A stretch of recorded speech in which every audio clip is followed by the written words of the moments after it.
In conversation with Martin Sawa.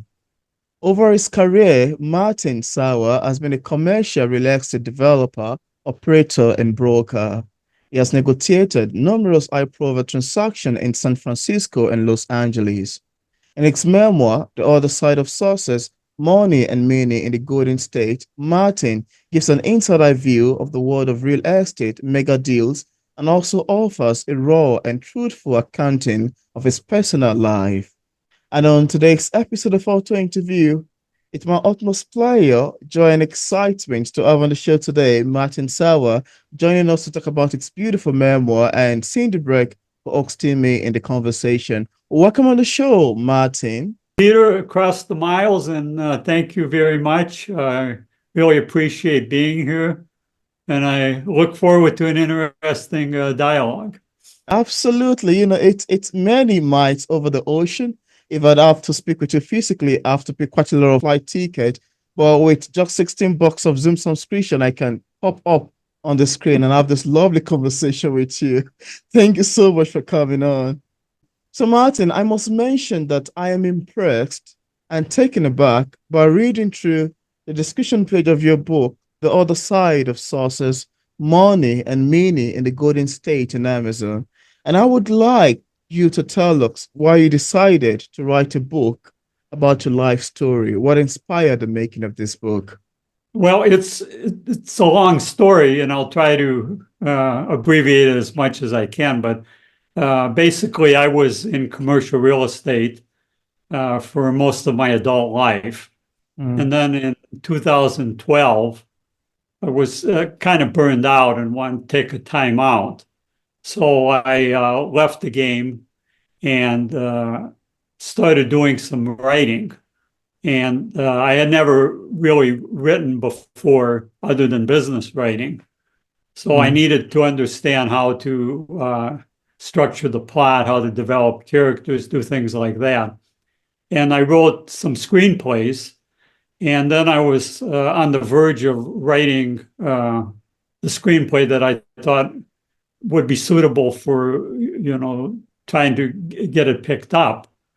And my developmental editor, we were talking, and she suggested, have you ever thought about writing a memoir? And I said, no. And she said, well, you've had an interesting life and you've mm, known some characters. And I thought about it and then decided to do it. The hardest decision mm, was to be how truthful I wanted to be. Because in a typical business bio, you have a one-dimensional protagonist who succeeds despite all odds, and you know nothing about them personally. And to have a work that is more literary than just sort of business nonfiction, I thought it was necessary to really be as truthful as I could. And that was the hardest decision. And once I made that, then it took me a couple of years to write it, and then another couple of years to publish and marketing it. So you actually quit your 9 to 5 job and you went right into the estate working solely on commission. And then in addition to that, I wanted to ask you, what drove you to make this decision to just risk it all? And did you encounter any challenges during the first month that you were attempting to do everything? At the time, and this was I was living in Oakland and uh, just started to work in San Francisco in the mm, Bay Area.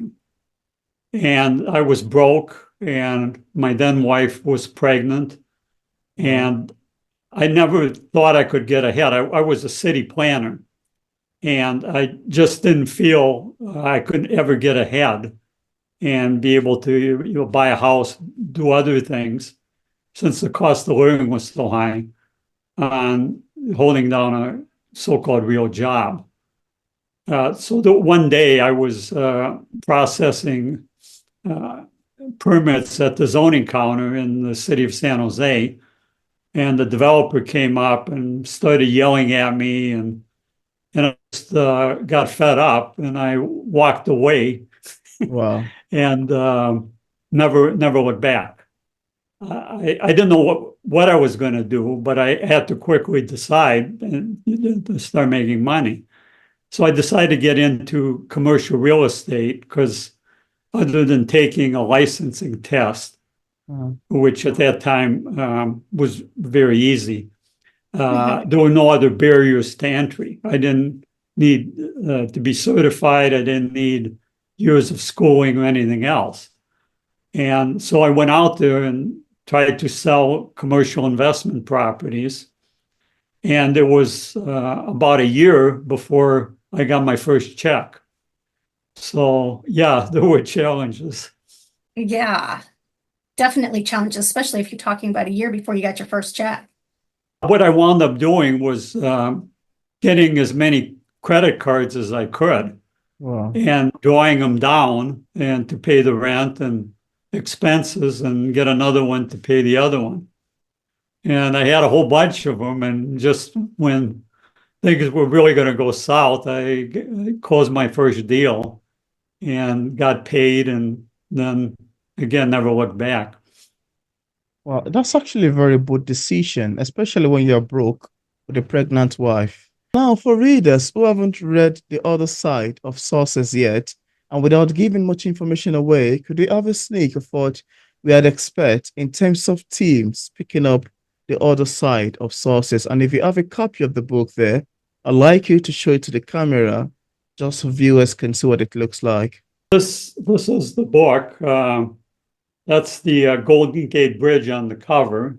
And it's the symbology is that it was the connection between Oakland, where I lived, and San Francisco, where I worked, and the dichotomy of the personal life and the business life, and trying to do both, which in business it requires a very high level of time and energy and focus. So the major theme, or the A plot, as I would call it, it was my moving up the ladder in the world of commercial real estates, from doing small deals in Oakland to selling high-rise office buildings, shopping malls, industrial parks in California, in the Bay Area, and in Los Angeles.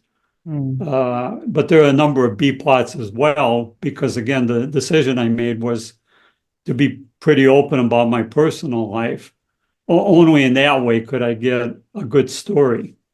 And you have to be truthful in writing a memoir or biography.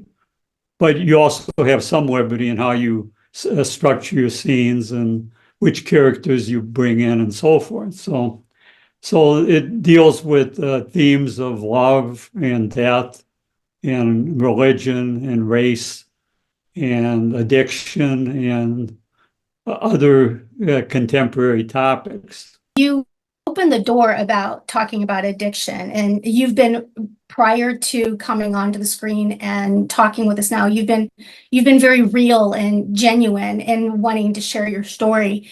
Would you tell us a little bit more about how stress drove you to the level of alcoholism and the poor choices, but however you were able to overcome all of that and navigate through it? Could you share us the blessings there?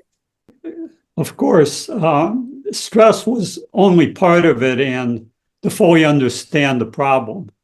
I grew up in a little town in rural Wisconsin, 5,000 people.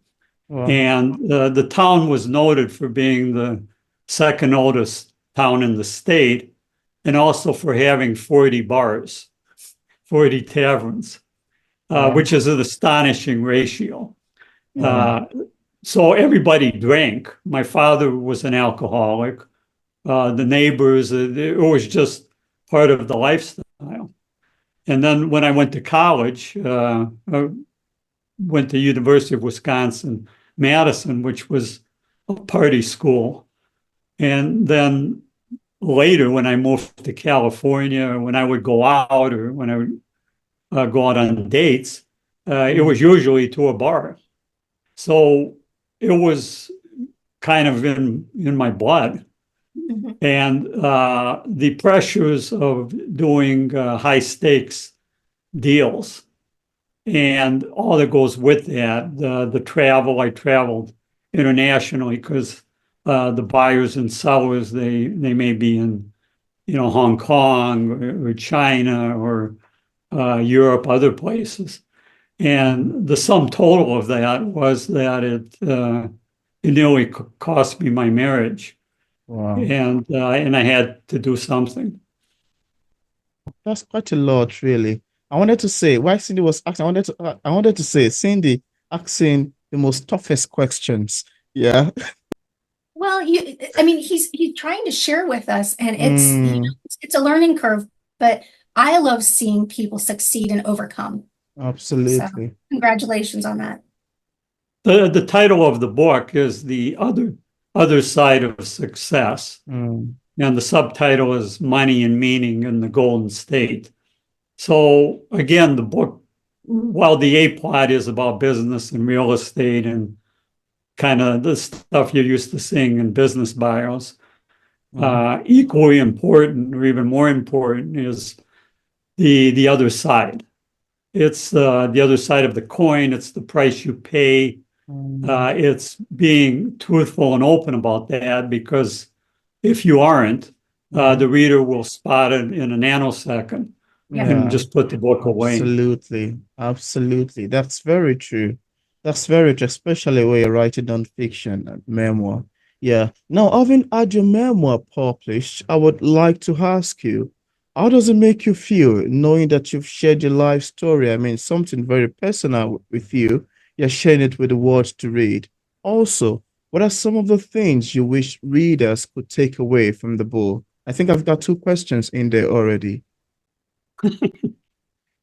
I have absolutely no regrets. The cost was originally I took a time out from business, and then it wound up taking 10 years. Hmm. So that was 10 years of lost income at Wow. probably the most productive point in my life. Wow. Uh, so that's, but I absolutely have no regrets. I'm glad Hmm. I did it. It was something I had to do. Again, I wasn't born with a passion for writing. But I needed to write this book, and I needed to do it well. Hmm. And hopefully, as it's now forever embedded in the ether, and people in the future will, come upon it, and it may help them in areas of their lives to succeed. Have Wow. you, do you currently have anything else in progress that you're working on or that you've authored?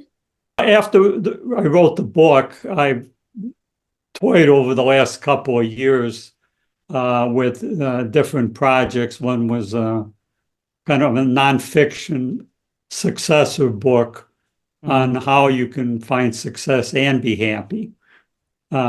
But just the press of life, I've kind of gone back to work, but actually reinvented myself yet again. And for the past year and a half, I've been Hmm. doing stock trading, which Oh, is very difficult, but I'm to the point now where I'm sort of understand what I'm doing, and it's been challenging but very interesting.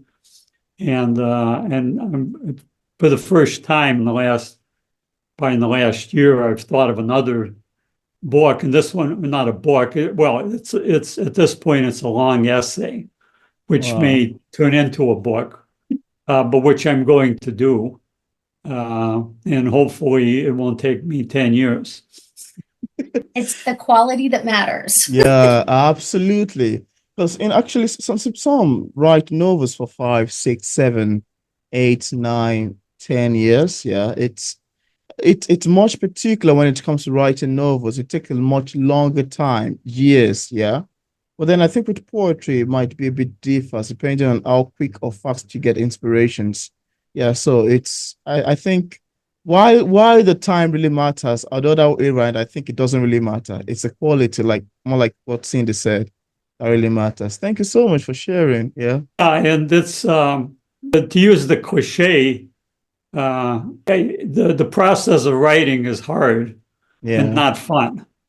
But afterwards, the feeling of having written A is book, fun. right? Yeah. I feel like you have a baby. Yeah. Yeah, I feel like you have a baby, especially when you have your name inscripted in the front page of the book. Oh wow, this is beautiful. This is lovely. You receive your auto copy from Amazon. It's always lovely, holding it to you and smelling it, and it's just lovely. It's a beautiful experience. Yeah, It and is. with Kindle and technology, you can order and read it within a minute. Yeah. Now, would you like to tell us a bit about your bringing? I read that your parents are Ukrainian immigrant. Could you tell us how your bringing shaped who you are today? What role does it play in reshaping or forming who you are today? It's hard for people, particularly young people in this country, to really, unless they've studied history or have parents or relatives Mm, from other countries who that they know what the human experience entails. mm, My parents grew up in Ukraine, and they lived under both Hitler and Stalin.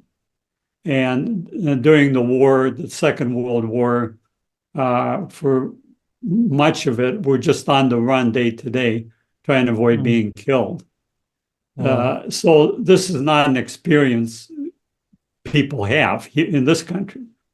Uh, and then after the war, they lived in what they call DP camps, displaced persons camps, where Mm, you had all these millions of refugees wandering around Europe. And mm, they lived in the camps until they were allowed to immigrate to the United States because there were strict quotas. Um, so by the time, and I was conceived in the camp, but mm, then they took a boat and arrived at Ellis Island with two suitcases and my sister. And then I was born shortly after that. mm, So what they went through, one historian, that geographic area, the Bloodlands, that's kind of the area between Berlin and Moscow. And during the Second World War and the years preceding it, it was the scene of the greatest mass killing of civilians in human history. mm, So that's their heritage. And so I grew up in this little town. At the time was to resettle people disperse them in small towns rather than in the urban ghettos of New York, Chicago, etc. And that's where I grew up. I didn't really start speaking English well until I started grade school. mm. And what the takeaway is that the worst that my parents expected and did experience here was infinitely better than the best Wow. that they left behind. Wow. And that's kind of how I look at life. It's all about where your baseline is. That's impressive, what your family had to endure and what you have personally gone through and how far you have come. It truly is. I wanted to focus a little bit more on your journey, yourself and your publishing of your book and stuff. And then also, if you could share a little bit about your challenges that you encountered in the process of writing this book. And ever since you've gotten published, if there's been anything else that you'd like to share a little bit. Oh, sure. Where would you like to start? Well, let's start with the process of the publishing. So I can't speak for anybody else other than myself, Yeah. since this was the first and so far only book I'd written, and Mm, the first and only book that was published. But as a result of not having done it, I had to learn every step of the way. So in the writing, it was like draft after draft. There was revision after revision. Um, it took a couple of years, and the publishing. If I had written this book 30 years ago, it would have been an entirely different thing.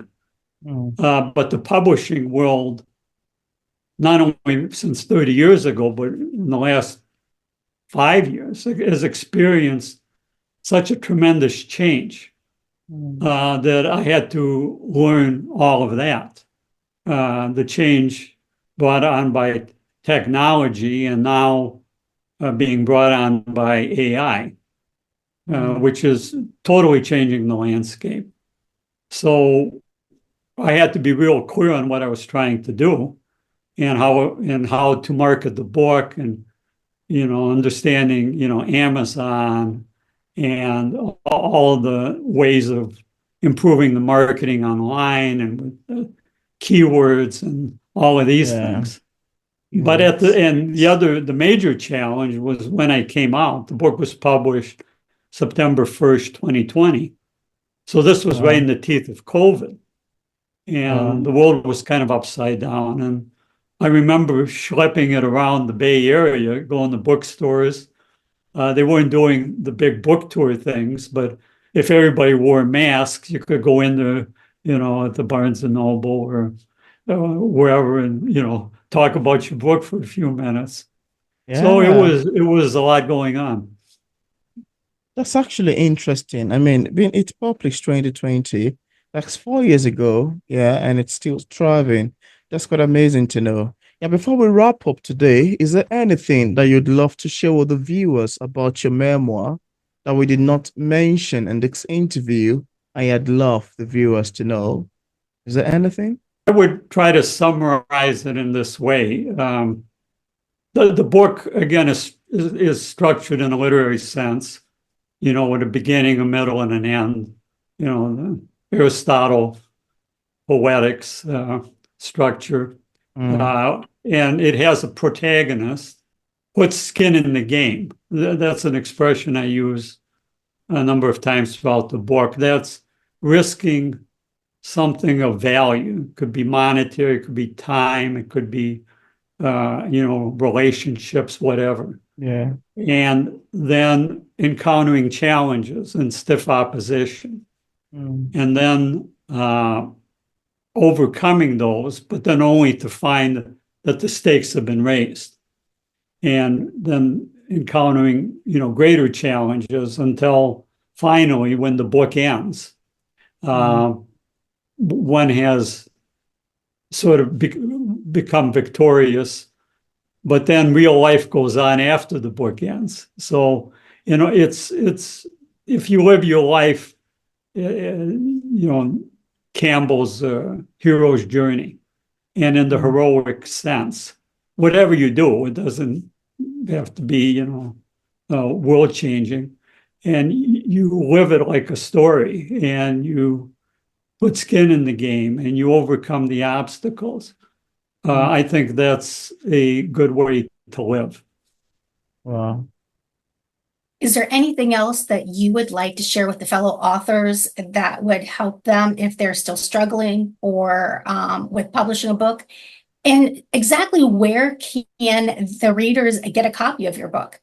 Well, the book is available on Amazon in hardback, paperback, and Kindle. It's available all online on Barnes and Noble, Books a Million, and also some of the electronic vendors like Rakuten Kobo, Apple Books. So it's there for the taking. The takeaways from regarding writing and publishing a book, particularly in this day and age, so much depends on what is the type of book you're writing. Yeah. It can be anywhere from your first cut at a novel. It can be a compendium of your tweets, which, if you have a large enough following, may be commercially successful.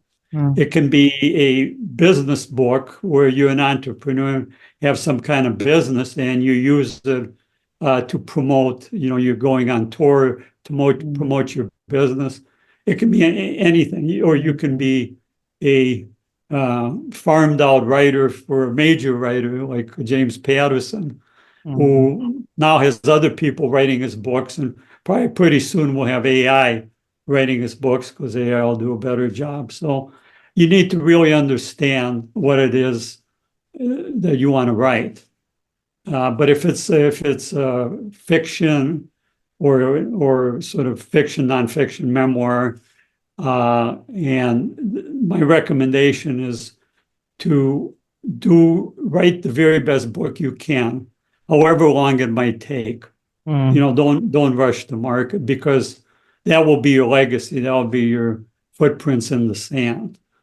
And right. then deal with marketing don't be naive, understand the business side, do a budget, do what you can on your own, get help from others, Mm. and be clear and have a game plan.